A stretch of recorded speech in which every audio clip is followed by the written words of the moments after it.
দীর্ঘ 14 বছর পর লালমনিরহাট জেলায় একটি বুড়িমারি এক্সপ্রেস ট্রেন দেওয়ার কথা ছিল। সেই ট্রেনটি গত এপ্রিল মাসে সংযোগ দিলেও বুড়িমারি নামে যে এক্সপ্রেস ট্রেনটি দিয়েছে সেই ট্রেনটি বুড়িমারি থেকে চলাচল না করে লালমনিরহাট থেকে চলাচল করে। তবে বুড়িমারিবাসীর যে দাবি, সেই দাবির প্রেক্ষিতে বুড়িমারি থেকে চালু করার কথা বললেও সরকারের পক্ষ থেকে তেমন কোনো উদ্যোগ নেওয়া হয়নি। তাই এই বুড়িমারি এক্সপ্রেস ট্রেনটি বুড়িমারি থেকে চালুর জন্য দীর্ঘ প্রায় 6 মাস থেকে আন্দোলন চালালেও এই ট্রেনটি চালু হয়নি।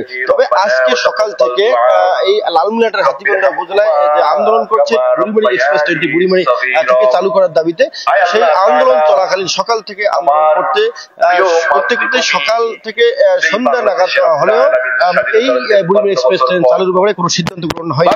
তবে বুড়িমারি চালুর দাবিতে যে আন্দোলন, সেই আন্দোলনের মুখে হাতীবান্ধায় এখন একটি ট্রেন অবরোধের মুখে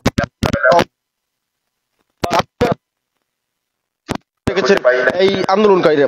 এই ঠিক আন্দোলনের সময় মাগরিবের আজান দেয়।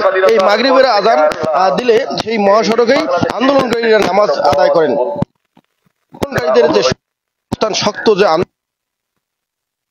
তাদের দাবি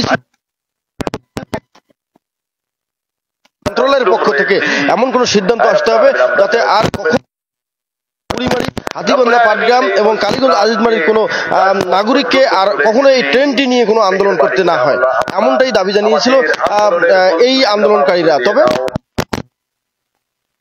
সকাল রেলপথ এবং মহাসড়ক পথ অবরোধ করে রেখেছে আন্দোলনকারীরা। সেই সাথে মাগরিবের নামাজ পর্যন্ত এই মহাসড়ক অবরোধ করেই তারা নামাজ আদায় করছেন এই আন্দোলনকারীরা।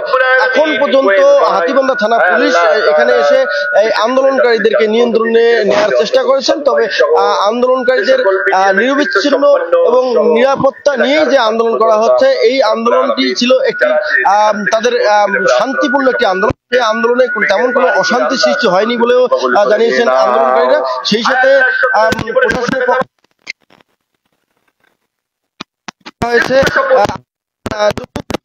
পুলিশ, গোয়েন্দা সংস্থা ভাবেই নিরাপত্তা দিয়ে যাচ্ছে। মহাসড়কে আন্দোলনকারীরা আন্দোলনের যে যৌক্তিক দাবিতে নামাজ আদায় করছেন, তারা মহাসড়ক অবরোধ করার পাশাপাশি নামাজ আদায় সেটি তাদের যৌক্তিক একটি দাবি যে আমরা মহাসড়ক অন্তত পক্ষে আজকে ছাড়বো না যতক্ষণ পর্যন্ত কোনো যৌক্তিক সমাধান হবে না, ততক্ষণ পর্যন্ত মহাসড়ক অবরোধ করে রাখবে আন্দোলনকারীরা।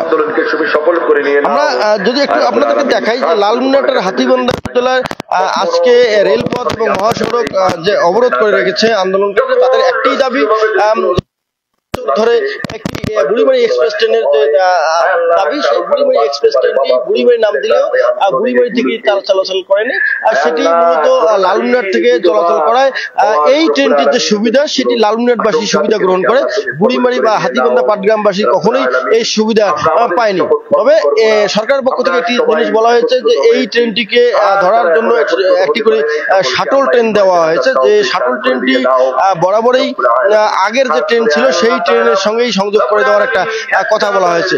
তবে এখন এই মুহূর্তে আমরা যদি একটু বলি যে লালমনিরহাটের যে এই বুড়িমারি এক্সপ্রেস ট্রেন, এই বুড়িমারি এক্সপ্রেস ট্রেনটি আন্দোলনের মুখে তাদের যে দাবিগুলো, সেই দাবির মধ্যে রয়েছে বুড়িমারি থেকে এই বুড়িমারি এক্সপ্রেস ট্রেনটি চালু করতে হবে, এমনটাই দাবি জানিয়েছে আজকের এই আন্দোলনকারীরা। রহিম, নিউজ চ্যানেল 24, লালমনিরহাট।